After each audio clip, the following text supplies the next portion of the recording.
E agora eu queria falar de uma coisa que é um assunto que, cara, eu acho que da Bíblia é um dos assuntos que eu mais estudei, que é escatologia, que são os tempos finais.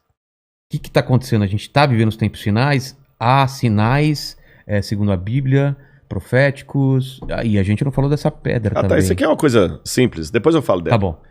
Bom, na verdade... Porque tem esse movimento, né? Claro. A pandemia faz parte Claro. disso, o anticristo já está aí. Aliás, a gente está perto da segunda volta de Cristo. Claro, eu acredito que sim. Sim? Mas vamos lembrar uma coisa. Quando os discípulos perguntaram para Jesus, que sinal haverá de tua vinda e da consumação dos séculos, do fim do mundo, Jesus falou assim, olha, cuidado que ninguém engane vocês. Primeira coisa que ele já falou. Cuidado. Virão muitos em meu nome dizendo, eu sou o Cristo, enganarão a muitos. Certamente, isso está em Mateus capítulo 24. Depois quem tiver uma Bíblia em casa, procure em Mateus capítulo 24. Ele fala o seguinte, certamente vocês ouvirão falar de guerras e rumores de guerras. Não se assustem. Ainda não é o fim. Se levantará nação contra nação, reino contra reino. Haverá fomes e terremotos em vários lugares. Mas isso é apenas o princípio das dores. O princípio das dores, exatamente. Então veja bem, guerra tem no mundo desde que o mundo é mundo. Fome, a Bíblia fala fome no Egito na época de José. Então não vou falar assim, o mundo está chegando ao fim porque está tendo guerra. O mundo está chegando ao fim porque está tendo fome. Não faz sentido. Mas o Apocalipse coloca alguns elementos que indicavam quando nós estivéssemos chegando próximos ao fim. Embora, nota de rodapé aqui, ninguém sabe o dia nem a hora da volta de Jesus. É estupidez. Tentar adivinhar. Não, claro, não podemos isso. Você entendeu? Bom, mas a gente pode saber a proximidade dos tempos em que vivemos. Então tem algumas coisas no Apocalipse que são características do tempo do fim. Exemplo, Apocalipse 11, 19. Diz assim, as nações ficaram iradas. Chegou, porém, o juízo de Deus e o tempo determinado para ele dar o prêmio aos seus santos e aos profetas e o tempo para destruir os que estão destruindo a terra. Ora, na época de Cristo não tinha como destruir a terra. O Apocalipse estava fazendo uma profecia de uma época em que a terra poderia ser destruída por seres humanos, coisa que na época do Apocalipse não tinha como. E ele fala depois das pragas de Deus que iriam cair. Essas pragas não caíram ainda. Mas os vislumbres dela... Não caíram? Não. A peste não é... A do Apocalipse, né? É. Mas os vislumbres delas podem estar já batendo as portas. Quer um exemplo? Diz que um anjo derramou a sua taça sobre o sol. E foi-lhe dado queimar aos homens com grande fogo. Os homens se queimavam com um intenso calor e blasfemavam o nome de Deus que tinha autoridade sobre essa praga. Olha o problema da camada de ozônio, o efeito estufa, o que está acontecendo com o Sol. O outro anjo derramou a sua taça sobre os rios e fontes d'água e mares, que se tornaram como sangue de morto. Sangue de morto não é vermelho, dessa cor. Sangue de morto é escuro, é fétido, é quase coagulado. Como é que está Pinheiros, Tietê, Lagoa Rodrigo de Freitas, as águas do mundo? Poluição. As previsões é que até 2025 a guerra do mundo vai ser pela água. Fala do anticristo, que ia dominar o mundo inteiro de uma maneira algorítmica. Pacífica, porque é um algoritmo. O 666. O que é o 666? O que é o 666? Na época do Antigo Testamento, Deus deu algumas normas para os judeus. O povo do Oriente Médio, ele é muito simbólico, sabe? Ele tem muito esse lance do símbolo que aqui no Ocidente a gente perde. Então o judeu pode olhar, ele usa o paiot, que significa alguma coisa, o kippah, que é aquele chapeuzinho na cabeça. E Deus falou o seguinte, olha, vocês vão pegar a lei de Deus, escrever um resumo da lei de Deus, e vão colocar por frontal entre os olhos, numa caixinha aqui, e também na mão de vocês. O judeu hoje usa na mão esquerda. Pode olhar aqui no Muro das Lamentações, você vê o judeu orando lá, né? Baruch atah Beshem Adonai Eloheinu melech haolam. E ele vai orando no muro e ele tá com aquela caixinha preta aqui e outra na mão. Aí no Apocalipse a gente vê que o inimigo, o diabo, que se vale do anticristo, assim como Deus envia o Cristo...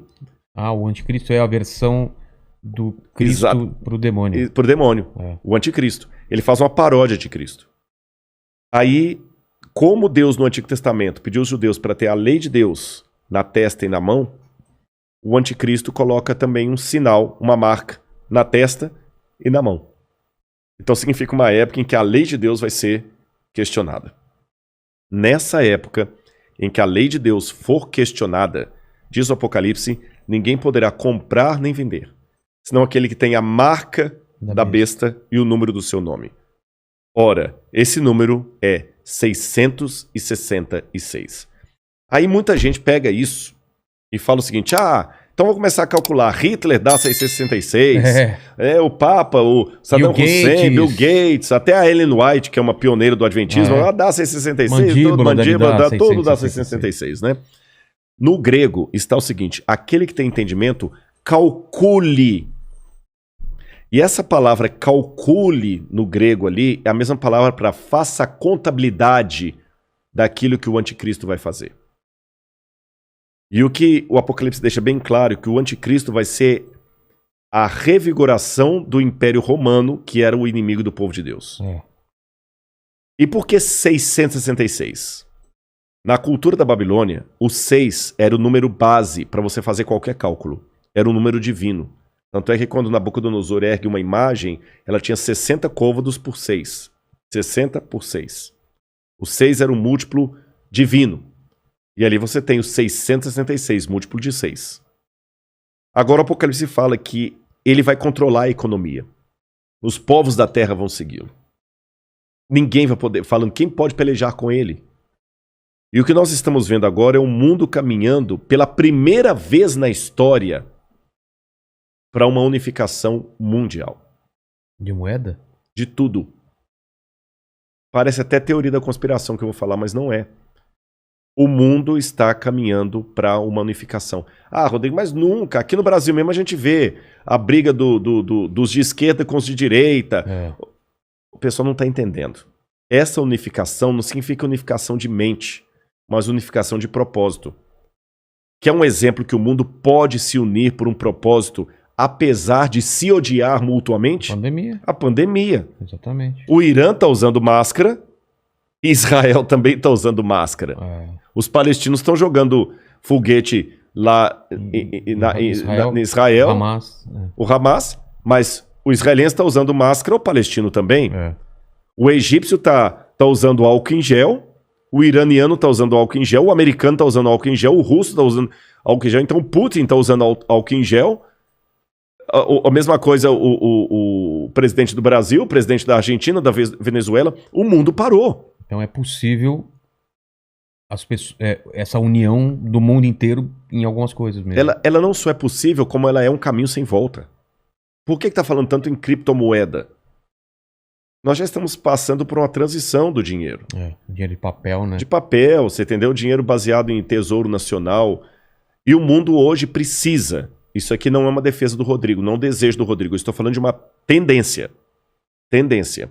O mundo precisa se unificar porque existem, Vilela, alguns elementos hoje que estão à solta, como se fossem crianças bagunceiras numa casa cheia de faca, de garfo, de objetos cortantes e letais, sem um adulto para controlar essas crianças.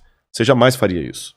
Quais são as crianças que estão à solta no mundo e precisam de um adulto para controlá-las? Um preceptor, uma babá? Internet. Quem tem domínio da internet? Você na internet você pode encontrar o podcast do Inteligência Ilimitada, mas você também pode encontrar uma fórmula para fazer um coquetel Molotov. O camarada pode assediar você para fazer parte do Estado Islâmico. Quem controla a internet? Nem os Estados Unidos. Não, ninguém. Tá na mão de ninguém. Quem controla tráfico de drogas e de armas em nível mundial? Ninguém. Lavagem de dinheiro tá aí. O terrorismo tá aí e lavam dinheiro. Quem controla bolsa de valores? A economia do mundo não aguenta por mais 20 anos nas mãos da bolsa de valores que é especulativa. Se cair a bolsa de Tóquio, você nunca foi ao Japão, mas você pode perder o seu emprego e essa casa aqui porque caiu a bolsa de Tóquio. O Bradesco pode falir porque teve um crash na bolsa de Nova York. E a gente viu, essa pandemia viu como nós estamos economicamente vulneráveis. Economicamente vulneráveis. Quem controla o terrorismo mundial? Então esses elementos... mais um. A ecologia. Não quero entrar no debate se a Amazônia é nossa ou não é nossa. O fato é que se a gente não cuidar da Amazônia, o mundo todo se ferra, caramba. Você tá entendendo? Então não tem mais esse negócio assim, é meu. Então hoje a gente precisa de um governo único que com leis mundiais controle a internet, bolsa de valores, que vai desaparecer, o reset tá aí, controla a economia, gastos, terrorismo e tudo mais. E os países, por mais que continue havendo direita e esquerda, situação e oposição, não interessa, Islã e cristianismo, vai precisar se unir, não porque eles se amam, porque não tem outro jeito. E essa união está muito parecida com o caminho de preparação para o anticristo. Agora, a minha questão aqui não é cair naquela esquizofrenia escatológica de achar agora que qualquer coisa eu tenho que evitar porque senão é a marca da besta. Eu já vi gente, isso aqui é sério, que não quer deixar colocar o revolvinho da temperatura na testa da mão, porque aquele é a marca da besta. Calma. Estupidez, não tem nada a ver um negócio desse, gente, tá bom? Agora, quando esse governo único se interpuser entre a minha fidelidade a Deus e a minha fidelidade ao Estado, esse é o único momento em que eu estou livre perante Deus para ter uma desobediência civil social. Porque a própria Bíblia me ensina a ser obediente às autoridades constituintes.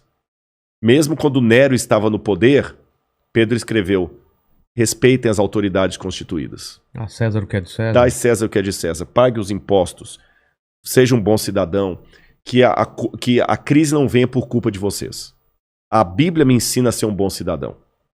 Porém, a própria Bíblia fala: quando o governo der uma ordem, a Bíblia não diz isso explicitamente, diz assim, em termos filosóficos. Sim. Quando o governo der uma lei que vá contra os mandamentos da lei de Deus, como os companheiros de Daniel na Babilônia, enfrente a morte se preciso for, mas não ceda. Talvez essa seja a diferença de um teólogo apaixonado por Deus e pela Bíblia e alguém que simplesmente é um acadêmico livre.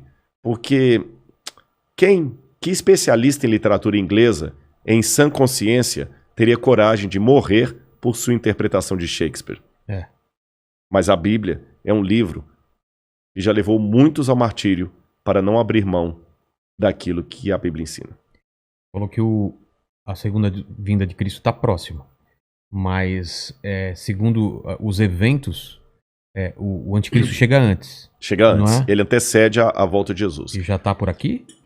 Você acha? Eu acredito assim, lendo a Bíblia, o anticristo, ele é um poder, era o poder romano, porque João já falava lá, o anticristo já opera entre nós. E João fala, muitos anticristos já saíram pelo mundo. Ele só está aguardando aquilo que o detém. Então o anticristo naquele tempo era Roma. Os exegetas veem, a besta era Roma. Só que a Bíblia fala, através do apóstolo Paulo, que havia uma grande apostasia do povo de Deus. Que palavra é essa, apostasia? Eles abandonariam a fé, se uniriam a Roma, e Roma no futuro voltaria travestida de cristã, por isso que é o anticristo, nome que não aparece no Apocalipse, mas aparece nas epístolas de João. Tá. Anticristo, anti em grego é aquele que toma o lugar de. Então o anticristo é aquele que toma o lugar de Cristo e vai dominar o mundo.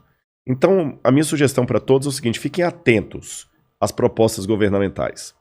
Qualquer coisa que não infrinja a minha fé naquilo que eu entendo pela Bíblia ser o correto, eu vou seguir. Eu vou me vacinar.